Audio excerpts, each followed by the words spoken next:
Hey everybody, welcome back to Summit. My name is Mark. We're taking a look at the 21st Sunday of Ordinary Time. I was 15 years old and I was preparing to get my driver's license and I was really excited. Went to the DMV the very first day, skipped school that morning. My mom took me to the DMV, passed my driver's test, got my piece of paper, got my license. And that afternoon I took out the truck I'd been saving for over a year and a half, my truck. I took it on a ride by myself. And I felt really important. I had my driver's license, a little piece of paper in the glove. Driving around, got back, and I felt all this sense of freedom, this sense of authority, right? It was amazing. Go back in the house, throw down my keys, get some stuff done. Well, somehow those keys went missing that day. They fell behind a desk or behind something. I don't remember what it was.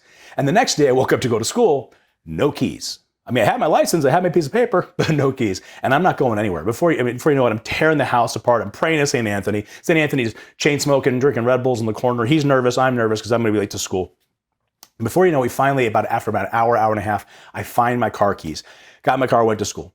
But it taught me a really important lesson. You can have the paperwork that says, hey, you've got a driver's license, but you don't have the keys to the car, you ain't going nowhere. Keys are really important. Keys symbolize more than just authority. They symbolize ability and they symbolize responsibility, right? In this first reading from Isaiah chapter 22, it's not a very famous reading, but it's a foreshadowing, because in this one we're going to hear about the keys to the kingdom are given to the prime minister, the keys to the house of David, okay? This is really important because David was the king, right? And it's his kingdom, it's his house. And the keys symbolize the power and authority for the prime minister. This is a foreshadowing of this very famous reading from the gospel where Jesus is going to change Peter's name. He's going to give him the keys to the kingdom, the keys that symbolize not just authority, but ability and responsibility. And even more to the point, vocation. And that's why when you look at the Vatican flag, there's keys on it, right? It's this reminder that whoever has the keys, the Pope in this case, whoever's got the keys is the visible head. And they have the authority and they have the ability by the Holy Spirit, but they also have the responsibility. You can have a piece of paper that says you're Catholic, but it's what you do with your vocation, with the mission that God's entrusted to you, that shows that you are using your abilities and that you're taking this responsibility very seriously. Okay, in the second reading, we're going to hear how unsearchable are his ways, St. Paul tells the Romans.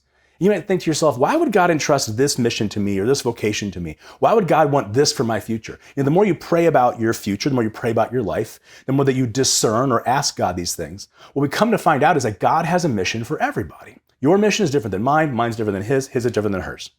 And what we have to do is to be able to pray into that and say, God, what is the vocation, the mission that you have entrusted to me? And then look around and say, what are the keys that you're handing me? Where are my responsibilities here? Where do I have authority? Where do I not? But what are the keys? How do I know that I'm fulfilling your will? I'm fulfilling your mission. When Jesus changes Peter's name, he's changing something deeper about him, sort of his essence, his mission. You get confirmed. You take the name of a saint, right? It shows a difference in you, a differentiation in you. It might even show how you're unleashing a new mission because of the power of the Holy Spirit that's now sealed and upon you, within you, being unleashed in you. This week, take some time to really pray. Pray about where is God calling you maybe to do more? Where's God entrusting you with an ability, a responsibility to share his love, to share his word, to share his truth? Where is God empowering you to do more, to be more, to become who you're designed to be, fully who you're designed to be?